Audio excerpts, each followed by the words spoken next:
Hey everyone, thank you so much for joining me today. My name is Laura Train Mama. Today we are having a look at the fourth story contained within the Thomas and Friends Annual from 1989.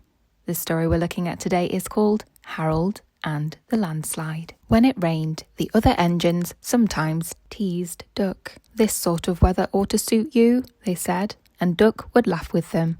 But he didn't really like rain any more than they did, and now and then he was tempted to hide in the tunnel on his branch line and wait until the rain had stopped.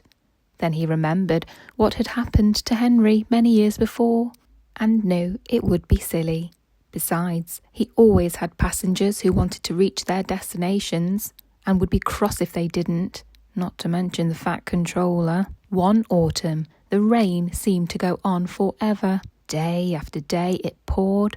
Great pools of water spread over the fields, and all the rivers and streams were full to overflowing. Few passengers ventured out unless they had to, so Duck was surprised one morning when a party of young men carrying packs on their backs travelled from Tidmouth to Osborough.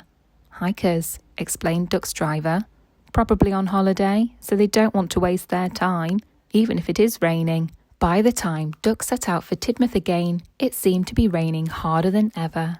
They had not gone far when Duck noticed that the rails didn't seem to be there anymore. His driver noticed too. Luckily, because the rain had made it difficult to see properly, they were not going fast and could stop easily. As they watched, part of the embankment slithered sideways and more rails disappeared. "Back, Duck, back," urged his driver. Duck didn't need telling twice. When they were once more on solid ground, they stopped again, and the guard ran to the nearest signal box to explain what had happened. Then they got permission to return to the station. A little later, the station master came running onto the platform. "Emergency," he told them. "One of those hikers has been caught in a landslide on the cliffs and needs the hospital. But the road is out as well as the railway, and it will take ages for an ambulance to come the long way round." "Sounds like a job for Harold," remarked Duck. The station master stared. "Of course," he said. "Well done, Duck. It's a good job you haven't let the rain send your brain rusty." He ran at once to telephone the airfield. "Ugh," said Harold when he heard the news. "But we can't leave that poor chap there for even more landslides to fall on him, can we?" Quickly, he was into the air and away. And, though the wind was against him, it wasn't long before they reached the place. The hikers had been walking along a cliff path. Part of it had collapsed and slipped down the cliffside, taking one of the hikers with it.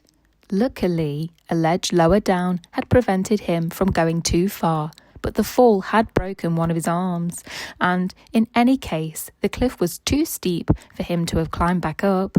Harold hovered anxiously, a few feet above the injured man, and as close to the cliff as he dared.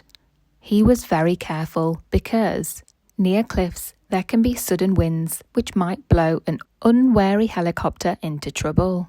Harold could feel that the gusts were becoming stronger. Very cautiously, a rescue officer was winched down on a strong cable. The injured hiker was helped onto a special stretcher, and when he had been securely strapped to it, he was pulled up into Harold. Then the cable was let down again, so that the rescue officer could be pulled up too. When he was safely inside, Harold breathed a sigh of relief. "Phew," he said. "Thank goodness that's done. Quick, let's get away from these cliffs before the wind blows any harder." But once above the cliff, the wind helped, and before long they were hovering above the hospital at Wellsworth. They landed gently on a lawn near the car park, and the hiker was taken into safe hands to have his arm put into plaster. "Well done, Harold," said the doctor. "Our young friend's accident had spoilt his holiday, but thanks to you, he'll soon be—" He broke off and glanced up at the sky. "As right as rain, I suppose?" As for Duck, he had a holiday too. He was stuck at Arsdale for a week while the line was repaired. The passengers had long journey by bus, but poor Duck couldn't go anywhere. He says he doesn't want another holiday. They're too boring.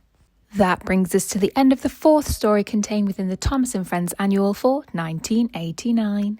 I really hope that you enjoyed listening along with me today, and if you did, please don't forget to hit the like button. Really helps me out. Share with a friend. Why not? You can even check you're subscribed if you want to hear future stories like this one. And other than that, have a great day.